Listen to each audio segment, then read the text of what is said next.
Okay. All right. Good afternoon, everyone. Hello, good morning. Good afternoon, Kimti. So, in the last class, we looked at reading and understanding, right? We looked at the process of reading, which involved pre-reading activities, reading activities, and post-reading activities. Then we also looked at the guidelines for effective reading, defining purpose, identifying the appropriate reading channel, controlling any kind of interference, getting the reading of the words or the non-verbal symbols. Familiarizing yourself with reading of words and nonverbal symbols, then evaluating critically once you have read. Then we looked at comprehension, how you should read a comprehension passage, how you should attempt the questions that follow a comprehension passage. And lastly, we looked at the PSQ 5R reading technique, which included purpose, survey, reduce, record, reflect, and review. And in today's lecture, we will be doing translation. So let me just share the slide. Yeah. So this is Unit 4, Reading and Understanding, Part 3. So today we'll be finishing Unit 4, and then we'll be left with 3 more classes, which will be on Unit 5. That will be your last unit. Okay. So I've see a lot of people are still joining in. Good afternoon, Bhavna. Good afternoon, Aman, Webhav, Kamran. All right, so let's get started.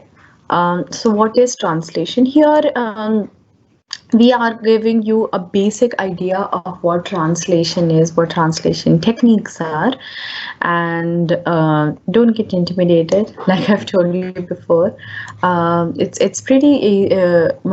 Just focus on what is going to. I'm sure you will understand the theory. All right. So, what is translation? The concept of translation itself has come across its parent discipline of linguistics and has more or less become a part of the general psyche of people. And take, for instance, the ease with which one translates a currency while shopping at a grocery store. So, whenever an auto wala or anyone, a fruit vendor says that ki 30 rupees hai, you immediately translate that in your head to 30 rupees, right?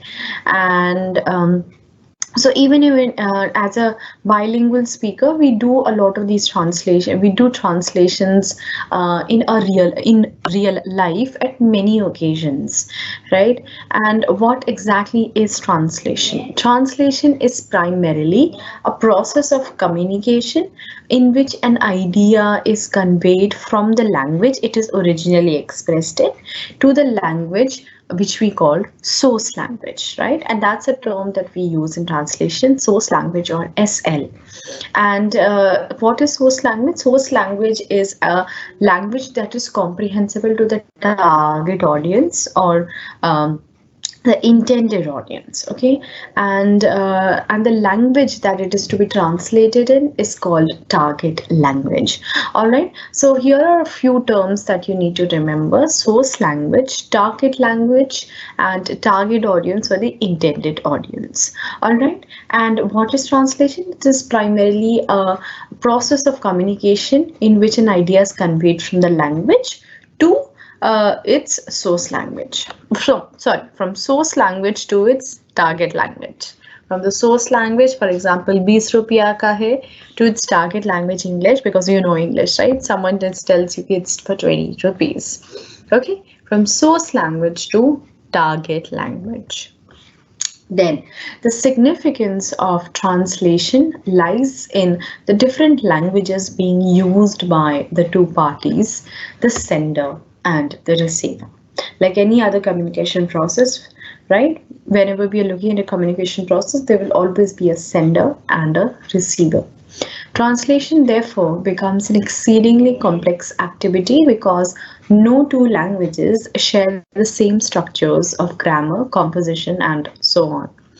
And this is what Eugene Nether, that's a critic, refers to when he declares, since no two languages are identical, either in the meanings given to corresponding symbols or in the ways in which such symbols are arranged in phrases and sentences, it stands to reason that there can be no absolute correspondence between languages. Hence, there can be no fully exact translations. So because of the different languages that are there, no language particularly shares, the same structures of grammar, the same composition.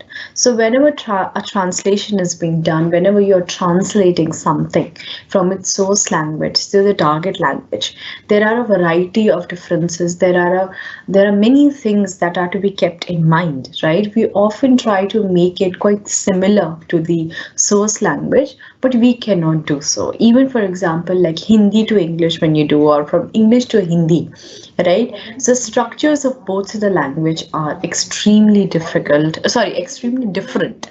right? So while translating, you cannot just say कि noun, subject, object, वो सब बदल जाता है, right? Because every structure, every language has its own structure. Right? So according to another definition provided by, just a second, hold on.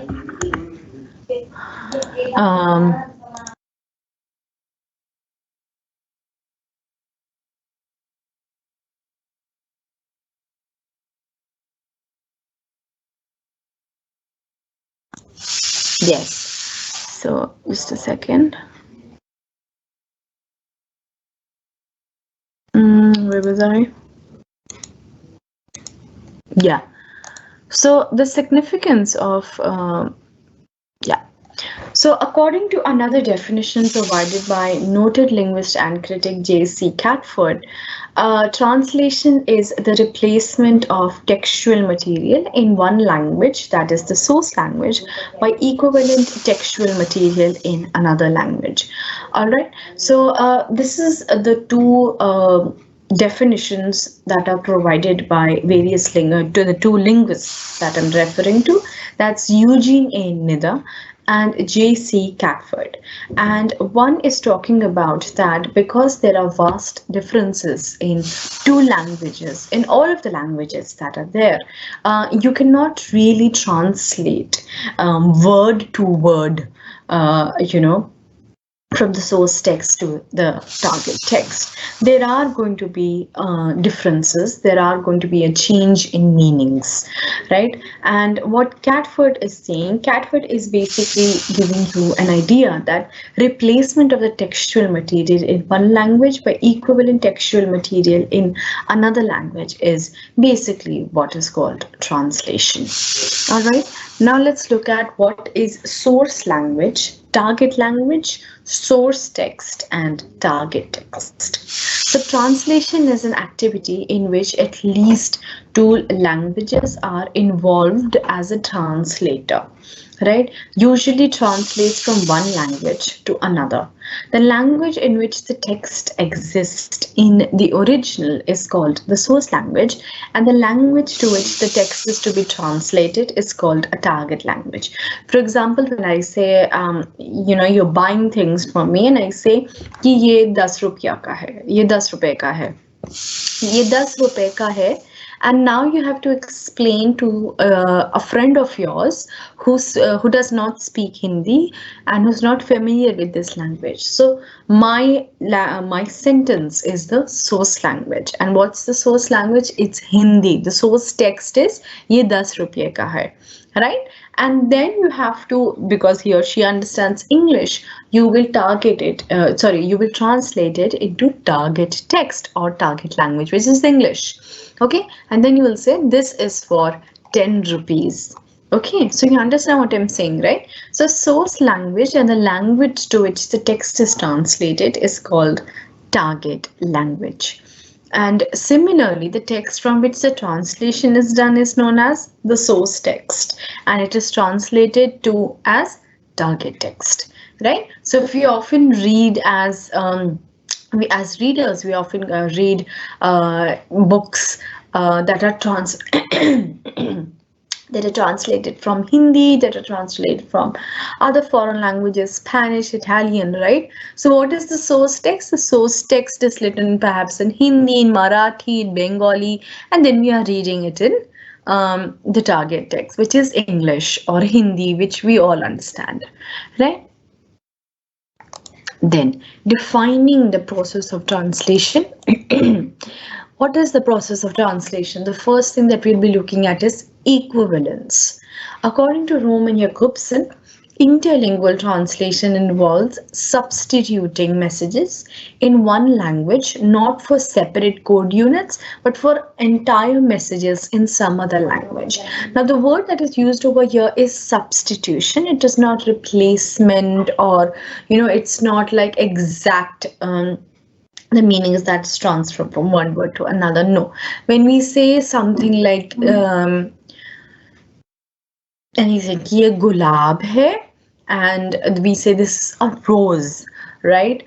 So there is an absolute word, there is a word in English for gulab, that which is rose, but there are times when in Hindi we are expressing something. For example, when we're expressing emotions, right? When you are watching a film in Hindi and the songs are talking about the emotion, right? They're talking about something what the character is feeling, but you cannot really translate that into English. You cannot change that language, that poetry, right? The images that we are so familiar with in Hindi to English, right? So we will try to substitute those images, those emotions, those feelings into such words that may make the same, that may give the idea that it's the same thing, but it cannot be the same thing. Okay. So we have certain words like, we have certain songs that perhaps make no sense to us also, but they are trying to convey an emotion. And I remember that, there was this song from, if you have watched Student of the Year, there was this song, what was that song? Okay, I'm not remembering it. Like, I can't remember it right now, but there is this song from the first Student of the Year, in which stars Anya, Bhat, Varun Dhawan, and where they're in the snow and all of that. So that song technically did not make a lot of sense when it was being sung in Hindi, and it gave a lot of it gave birth to a lot of memes, because when those words were being translated into English, they did not make sense, right? And whenever you're trying to translate that particular word, for example, if we have many such songs which, for example, like Sari Ka Fall, right? So how are you going to translate that in English, right? How are you going to make sense in English? How are you going to make that emotion or that feeling that is being talked about, how is that going to make sense in English if you're translating word to word, right? So you cannot translate sometimes word to word, because then then it will completely lose meaning. Yes, Ankit has pointed out Ishq Wala Love. Yeah. So what is Ishq Wala Love? How are you going to translate that in English? Because English has just one word, which is love, and here it is Ishq Wala Love. So how are you going to translate it? Love is love, the kind of love that is love, right? So that won't make sense, right? And it gave a lot of these laughable memes because of the fact that a lot of people were translating it and it made no sense whatsoever, right? So according to Roman Jacobson, interlingual translation involves substituting. We are trying to substitute a better word from Hindi to English, right? And in one language, not to separate code units, but for entire messages in some other language. The role of a translator, therefore, is to read the original carefully, recodify accurately, and transmit the message meaningfully in the target language. Hence, it can be said that translation involves two equivalent messages in two different codes. When I'm saying codes, it means that the language is following certain codes of grammar, of composition, of structure, All right, there is no code that you need to like that I'm referring to. What codes over here refers to is a structure, a grammar, a sentence composition that the language follows, right? And what is Jacobson saying? That the role of the translator is to read the text, source text, very carefully, recodify it accurately, and transmit the meaning meaningfully in the target audience. All right. So we are reading a text. We are trying to understand what the feelings and the emotions are, and then we are going to translate it. Okay. And that is what he says, and then he goes on to say Roman Jakobson, in his own linguistic aspects of translation, talks about the problem of equivalence in meaning between words in different languages. He points out that there is ordinarily no full equivalence between code units. And what he means is that when one is trying to translate from the source text or the source language, one figures out sometimes it is impossible to find an exact equivalent word or expression in the target language, right? For example, I gave you the Ishwara love. Love is love. What does that mean? Right? And the reason is that our language is based on the socio-cultural practices. Roman Jakobson takes up to the example of cheese in English, which is not identical to the Russian "syr" because the Russian word "syr" does not include the concept of cottage cheese. So even when you go to America and you say that this is paneer, right, and they have cheese, they have different kinds of cheeses, which includes, of course, you've got Gouda, you've got cheddar, you've got mozzarella, and you have then got cottage cheese. But here we have a separate word for it. We call it paneer, and it does not really come under the word cheeses, but there is a difference between the way we say that it is a cheese. Then you will be, for us who eat paneer, we will be a little confused regarding paneer cheese कैसे हो सकता है, right? How is paneer a cheese? Because every cheese over there has a separate name. Of course, it is cottage cheese. We call it cottage cheese over here also. But the fact that, when we take a step back and try to understand it from the perspective of it is a cheese, as the Americans put it, then it can seem a little different culturally. Right? Thus, if one is trying to translate the term cheese in Russian language, one finds that it is very difficult to directly find an expression equivalent to the English word. Okay. Then we have Western readers who are not familiar with Indian culture. The word sindoor appears somewhere in the document message, which we generally translate as the vermilion mark. Right? We always say this in English that this is sindoor is a vermilion mark because vermilion is actually a color. We are referring it to the color. We are not calling it sindoor, but we're just saying that it's a red color. It's an orangish red color that is usually seen on the foreheads of married women in India. But we have a separate word for it over here in our culture, which is sindoor. We do not call it ki lal rang hai. We don't call it ki narangi rang hai. We call it sindoor, right? And the problem is that the literal translation would not translate the cultural connotations associated with the word sindoor, right? And the translator then would need to convey the message probably by providing details about what is the significance of sindoor in Hindu culture. Maybe in footnotes, there can be many examples like this. It is not a problem that is faced only by translators, but is also faced by Indian English writers writing about English. In one instance, Mulk Raj Anand had to translate the term namak haram into English, and he coined the term spoiler of the salt. So another thing that while we have to keep in our minds is that whenever you're talking about translation, whenever you're translating a text, there are certain meanings of words that are culturally relevant to that region, to that particular country, to that particular nation, to that particular language. And you cannot remove that out completely. You cannot translate it, or you cannot remove the cultural connotations from that meaning, from that word, right? So for example, if you're reading a text and you come across sindoor and not vermilion mark, and if a westerner is reading it, then you need to write footnotes for it. You need to write what sindoor is, and sindoor will be italicized, right?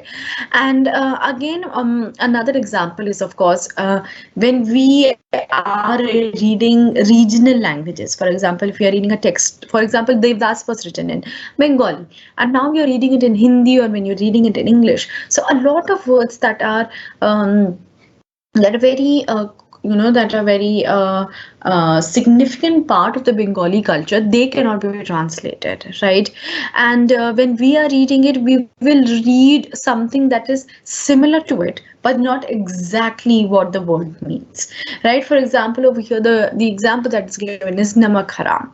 What does namak haram mean? If you are translating it, if you're trying to translate it exactly, namak means salt and haram is a spoiler, right? So spoiler of the salt, it makes no sense, right? It makes no sense. So that is what is being talked about over here, that a lot of words that we use, even there's a particular lingo that Delhiites use, that people in Delhi use, right? And that emotion, that feeling, it can never be translated, right, into any other language that you are trying to use.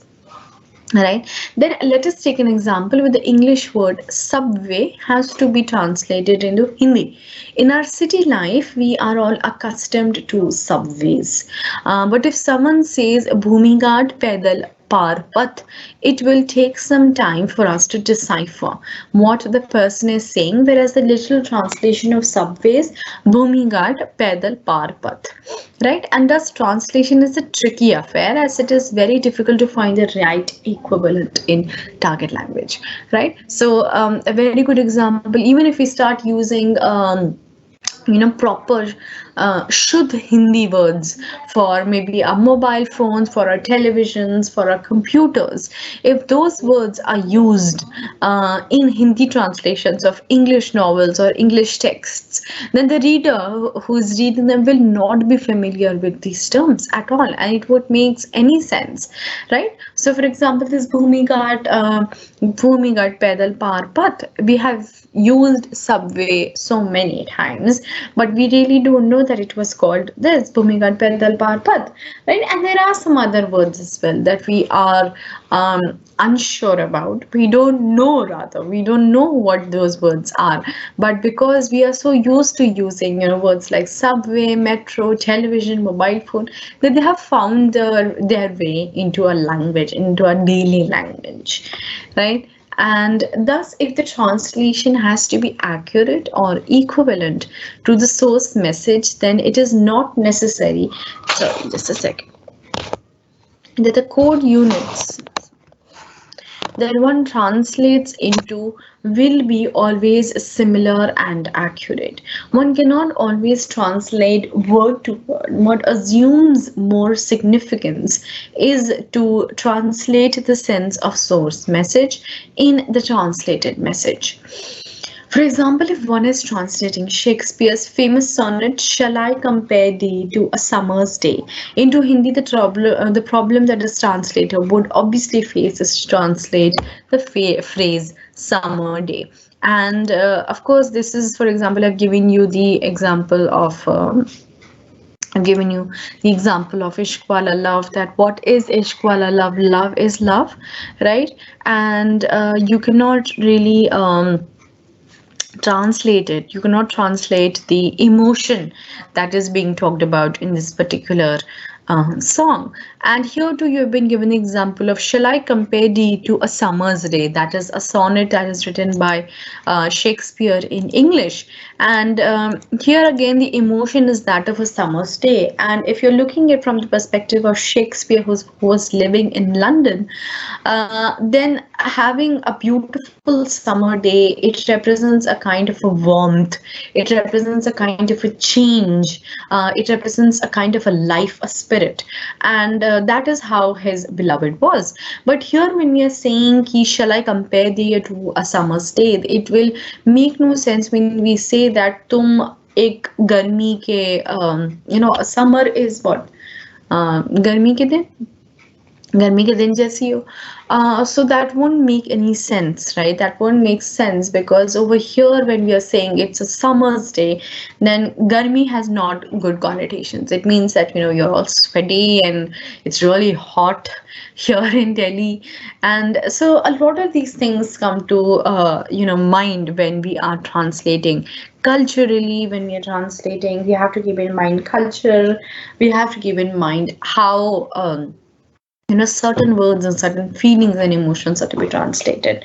Then in India, the summer season is very different, right, from the English summer, which is quite pleasant. And now if the translator merely compares these, just a second, let me just charge my laptop.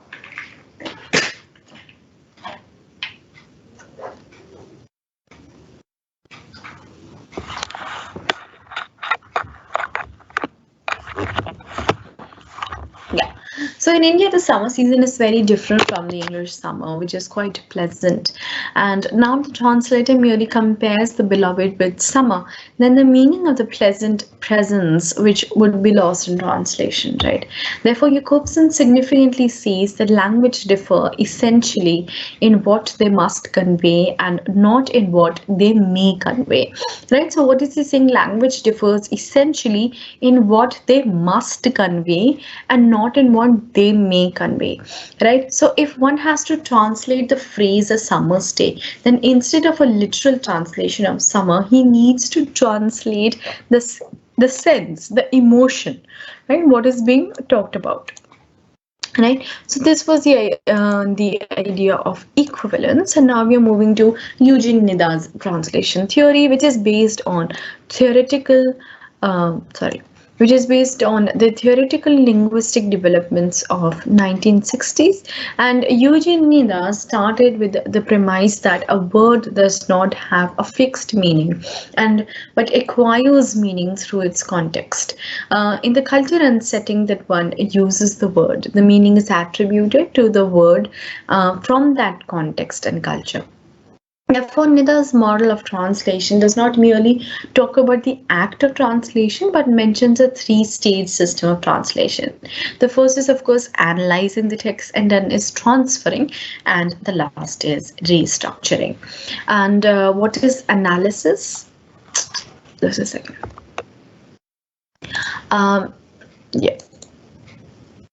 What is analysis? The translation is a three-stage process, as the first role of a translator is to be a good reader. And the deeper the translator can critically understand the text in the source language, the better will be his or her rendering of it in the target language. So the first step is, of course, analyzing the text. What is the emotion? What is the cultural significance? What is the feeling that the author or the poet is trying to express? Then the first step is so the first step is crucial to translation. Translation is always done, is not always done from word to word, right? Like I've said, and you cannot do a translation that is word to word. Ishq wala love does not mean love is love. You have to you have to express the emotion or the feeling. The sense and the spirit of the text needs to find its manifestation in the target language. Until the time the translator does not fathom the sense and spirit of the original text, in no way can he or she deliver it in the translated text. So in analysis, the first stage of translation, as expounded by Eugene Nida, he says that you need to closely read the text. You need to understand the emotions, the cultural connotations, the idea, the perception, the perspectives, whatever that is being talked about from the level of the text, from the idea of the text, what the author is trying to say. You need to understand that spirit, and then you have to move on to translation, right? Then analysis of grammatical meaning would be entirely linguistic in nature. This would involve carefully looking at the different subparts constituting, say, a sentence that is to be translated. For instance, while a sentence like Meena played the game can easily be translated into Hindi as Meena ne khel khela. Its passive form, that is the game was played by Meena, leads to a translation Khel Meena Dwara Khela Gaya. Right, and where the highlighted word is capable, which is khel Meena dwara khela gaya, further giving a twist to the story, as it may mean Meena was able to play the game. So you can see the different levels of translation, right? We started with Meena played the game, which will be translated to Meena ne khel khela, then khel Meena dwara khela gaya, and then it translates to Meena was able to play the game. So as we are doing it, we are changing its ideas, we are changing its basic structure, right? And this is an example of grammatic ambiguity which needs to be clarified by the context. Now, to look at the referential meaning which pertains to extra linguistic features, let us consider a specific reference to an event. The Home Minister wrote to the Defense Minister about the recent spate in terrorist activities in Mumbai. He stressed on the need for improving patrolling around sensitive areas here. Now, while translating this statement, the translator will have to keep in mind that the pronoun he in the second sentence refers to the Home Minister and not the other. Also, that there refers to a specific location in Mumbai. Connotative meaning would refer to the abstract value associated with a certain word. For instance, the word fire, which actually stands for a physical event that burns, might be used to connotate the idea of intensity or ambition, right? And you have many such words कि उसने आग लगा दी, right? When you say उसने आग लगा दी, what do you mean उसने आग लगा दी? Does it mean that he has actually set the things on fire? No, that he has completely crushed it, right? And when you're saying it in English again, that you have completely crushed it, then in Hindi you're not going to say कि उसने सब कुछ तोड़ दिया, right? So these are the things that that you need to keep in mind, and these are the things that cannot really be translated, right?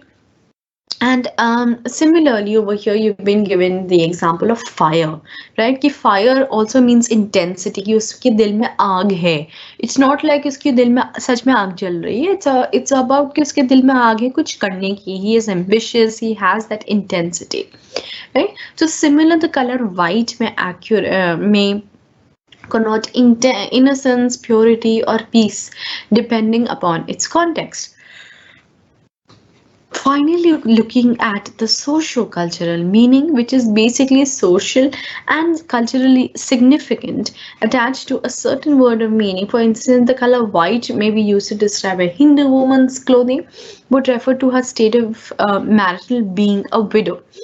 And this meaning will not be available to, say, a person of the Western culture where a woman gets married wearing a white attire, right? So there are certain cultural notions as well, like for example when we use the color white, when we use the color black, when we have the color for example orange, or when we have the color green, blue, yellow, all of these colors mean something to us, right? And pink, they all mean something to us. Whenever we're talking about Valentine's Day, for example, we always have the color red or pink in mind, right? And why do we have it? Because those colors represent something, those colors mean something. We have somehow associated the word love with the colors of pink and red, right? And so you cannot really translate that. There was another song, for example, Sham Gulabi. What was that? There was a song of Sushant Singh Rajput, Sham Gulabi. I think you probably know which song that I'm talking about. Din Gulabi Sham Gulabi, right? Whatever.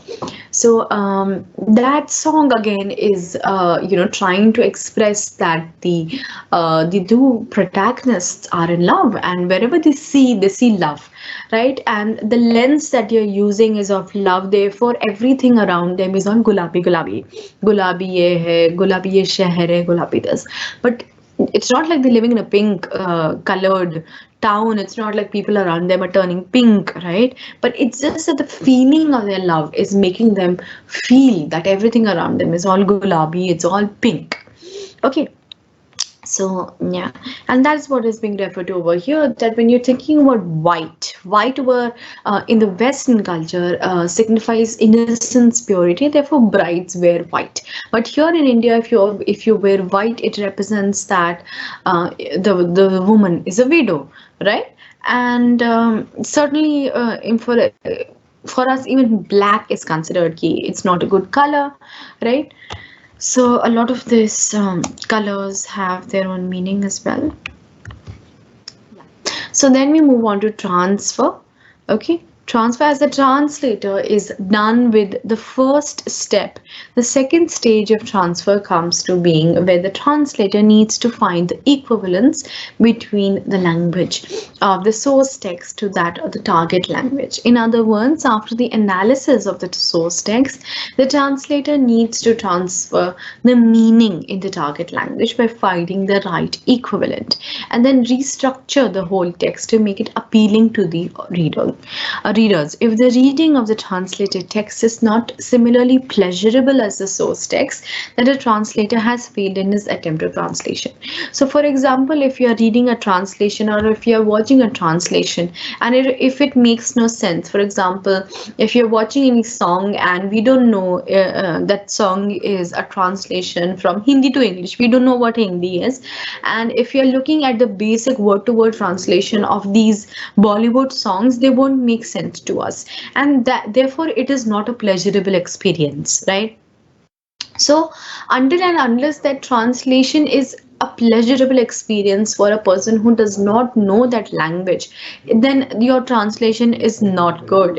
You have done an incomplete job. You have failed to translate that emotion, that sense of feeling, right? So the process of transferring a message requires a clear understanding of the fact that no two languages are the same grammatically or otherwise, and for each language conveys a different meaning through its unique structures, right? And hence, while transferring a message from the source language to the target language, the translator must first establish a common root of communicability between the source language and the target language, and therefore try and render as accurate a meaning as possible in the target languages without interfering with the actual content of source language. So what is Nida saying, that when you're transferring the meaning, transfer it in a in an experience which is pleasurable to the reader. Do not transfer the meaning word to word कि ये गर्मी है तो ये summer है, right? No. Translate the essence, the spirit, the emotion and feeling also. Okay, to understand this with the help of an example, culture specific ideas such as striking up a conversation with a total stranger by means of addressing him honorifically as mama, that is, or mamu in Tamil, is not available in English. In Tamil, the same expression can be used to address an actual relative. To translate it in English would therefore require some application on the part of the translator, who will first need to figure out a way of communicating. So it's not just Tamil, it's just in most of our languages we use mama and mamu, right? We always call our we call our mothers brothers as mama, mamu, or whatever. And in English we do not have such word. We don't have a word for our mothers brothers, cousins, or whatsoever real ones. So we just call them uncle, right? We don't have a word for chachu, chacha, right? Bua. We don't have words like that in English, so we call everyone aunts and uncles, right? And then we move on to restructuring. Restructuring is the final process of translation, which depends most on most on finding the most equivalent in, just a second. Yeah, so restructuring is the final step of the process of translation, which depends most on finding the most suitable equivalent in the target language, right? So we cannot translate word to word. What we are trying to translate is finding the right word. That right word may not be the exact word, but it will be a word that is similar or close to the target language. From the source language to the target language. Restructuring is affected by cultural characteristics on the source language and the target language. The grammatical structures and vocabulary of the two languages, as well as the varying intent and method of the author versus that of the translator. While restructuring a message into target language, the translator may either choose to be accurate to the source language, whereby she will try to present the expression closest to its true form, like I've said. For instance, translating bhai from Hindi as bhai in English, with a small note describing it as a form of addressing a gangster in Mumbai, right? So when we say in Mumbai, the bhai word is quite different. It represents a gangster. It represents someone who's involved in illegal activities, right? But when we're using that word bhai, because it has no similar word in English that represents that kind of idea, right? We cannot just call him a gangster because it does not make that sense, right? So whenever we are writing bhai in a novel that is of English, we need to make notes at the bottom, right? We need to make footnotes and say that bhai is a word that is used for Mumbai gangsters, and by choosing to be closer to the target language and naturalizing the cultural connotation in favor of the target reader. For instance, by translating Sala from Hindi to rascal in English without going into the intricacies of it, meaning brother of one's wife or brother-in-law. In the context of equivalence, it needs to be kept in mind that the ideas of literal, free, and faithful translation were thought to be redundant by Nida in favor of two types of equivalence, which is formal equivalence and dynamic equivalence. Right? So again, this is another example that is coming for you, which is Sala. Right, so Sala can of course mean it's a gali, of course, it's a gali, and the other word is of course Sala, which means your husband's your brothers of one's wife, right? So again, you have these words that mean two different things in the language, right?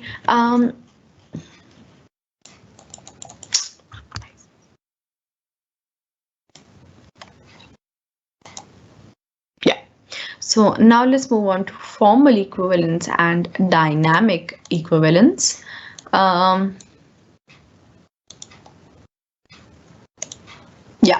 So what is formal equivalence? Formal equivalence focuses attention on the message itself in both form and content.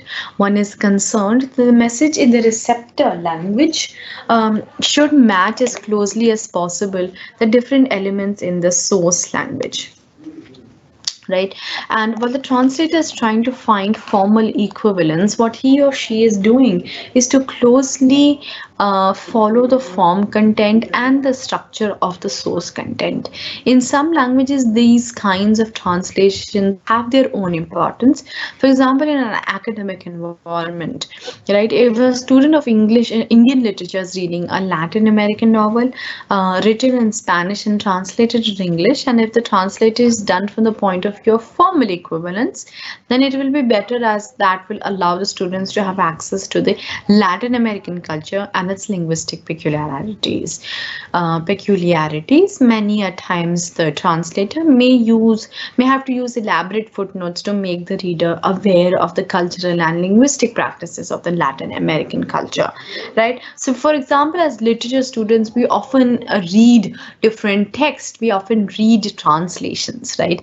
And there are texts that use words from the original, from the source text, right? From the source language, and they can't be translated, right? So as an author or as a translator, we are given footnotes. We are given footnotes at the end of the book. We are given footnotes at the end of the page to understand, to give the readers an idea about what he or she is reading. Okay, and then we have dynamic equivalence. Dynamic equivalence or functional equivalence is based on what Nida calls the principle of equivalent effect, where the relationship between the receptor and message should be substantially the same as that which existed between the original receptors and the main message.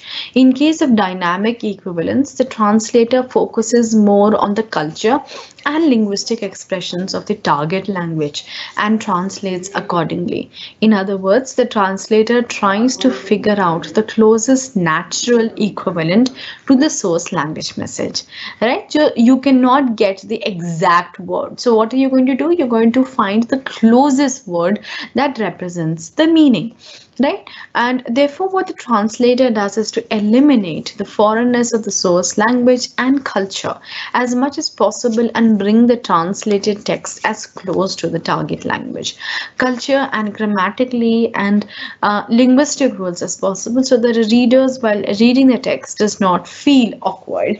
And like I've said, the translation should be a pleasurable experience for the reader, and the naturalness with which the reader reads a text of his or her own mother tongue, the same effect should also be there in the translated text. And thus for Eugenie Nida, the success of the translation depends above all on achieving equivalent response. It is one of the four basic requirements of a translation, which are making sense, conveying the spirit and the manner of the original, having a natural and easy form of expression, and producing a similar response.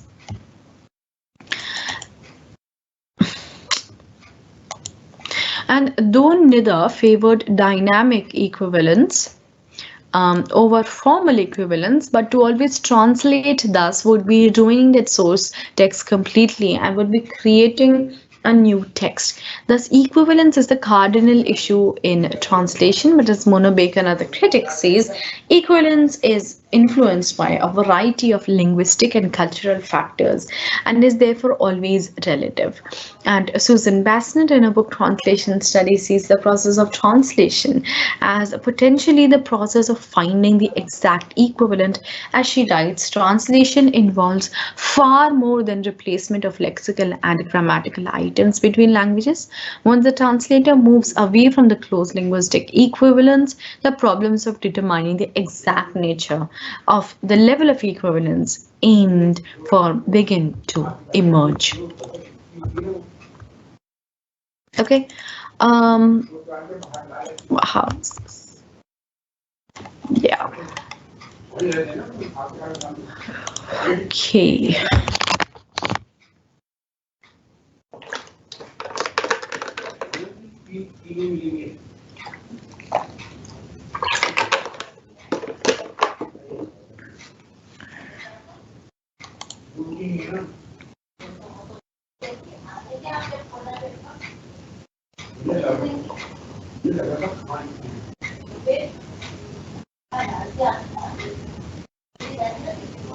Yeah, Sham Gulabi. So someone has pointed it out. Yeah.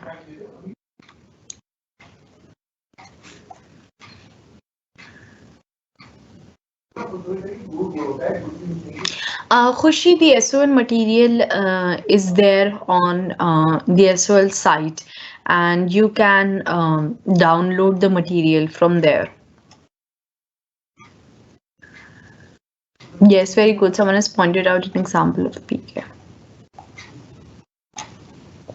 Okay, so I'll give you a brief idea. Sorry, just yeah. So what is formal and dynamic equivalence? So when you're reading a text, formal equivalence, I'll just give you an example. Uh, Wait, I'll just share it.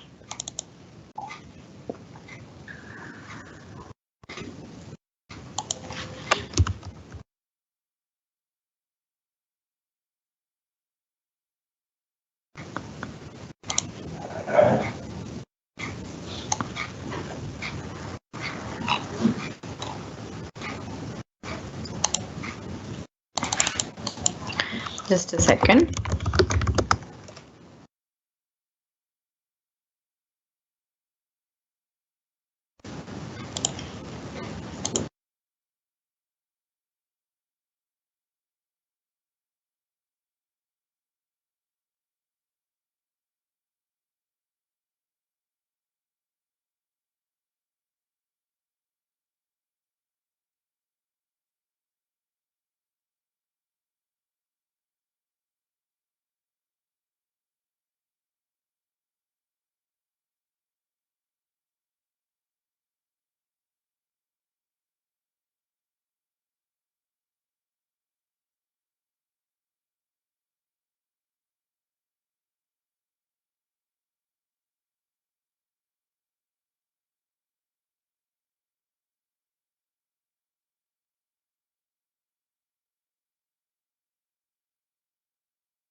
If you're reading a text, Nikhil, if you're reading a text and if you're reading English text and the word sindoor comes, right?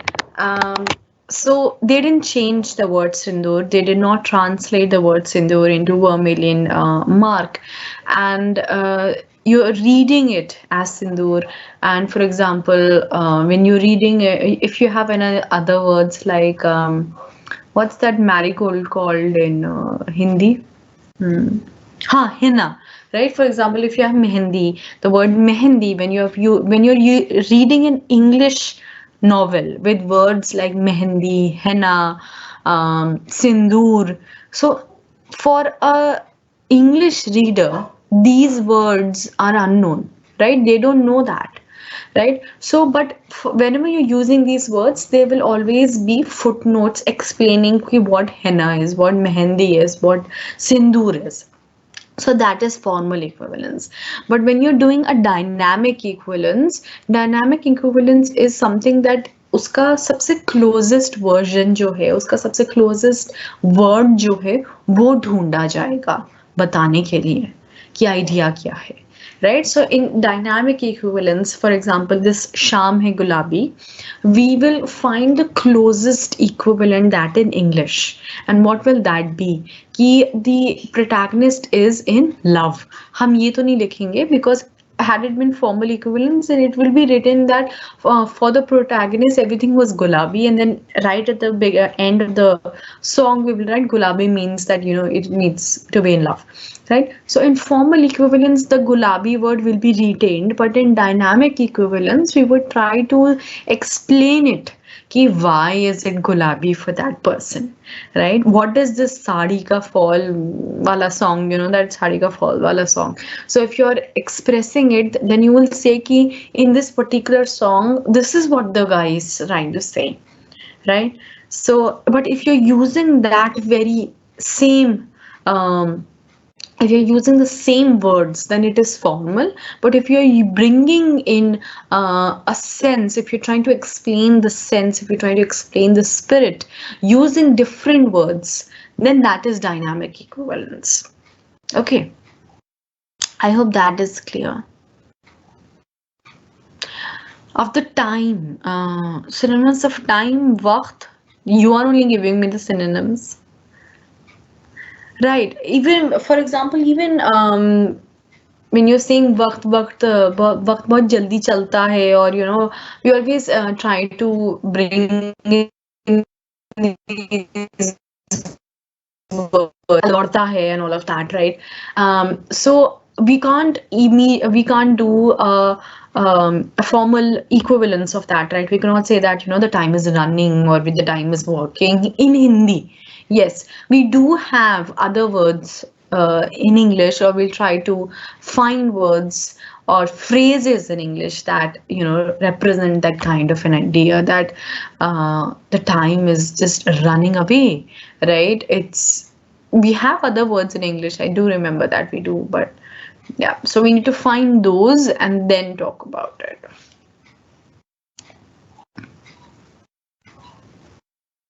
And like I've said, don't get intimidated. We are just touching on the very, very basics of translation theory, right? We are not going to go in detail. We are just giving you an idea, an introduction into what translation is, right? It's a process of a language. It's a process of transferring the language from the source text, right, to the target text.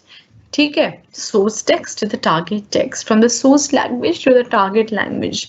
Okay, so don't get like very intimidated, or don't get into these nitty-gritties of things, because that is beyond your syllabus, that is beyond your whole curriculum.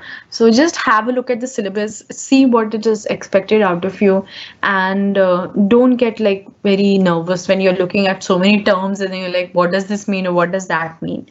And I hope that you are in contact with your seniors, so that you know you can get the previous year question papers, because that will give you a fair idea about what questions can be expected.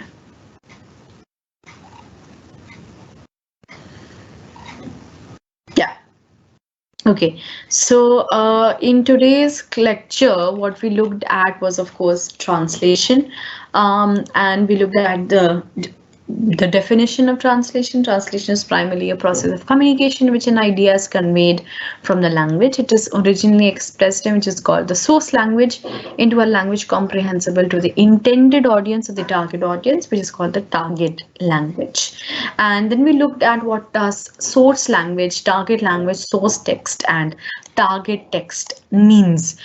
We also looked at the ideas of defining the process of we looked at the process of translation, which of course is equivalence, and we tried to look at how sometimes it's very difficult to find the exact words. So how are you going to substitute that spirit, that emotion, and that feeling? Okay, and then we looked at Eugene Nida's translation theory, which included analysis of the text and the transference and the restructuring, right? And then we looked at, of course, we looked at the formal equivalence, which involves retaining the original words, in the text from the source text. And in dynamic equivalence, we try to make sense of the spirit of the text and try to find words that are closest in the meaning of the source text into the target text. So I hope that is clear, and please go back and read the as well material to get a better idea.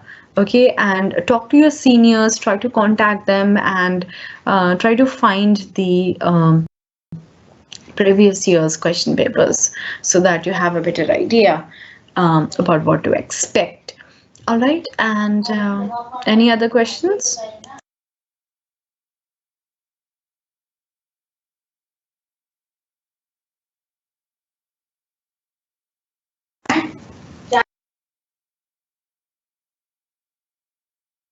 Okay, so it's time, and I will see you in the next class. Bye bye.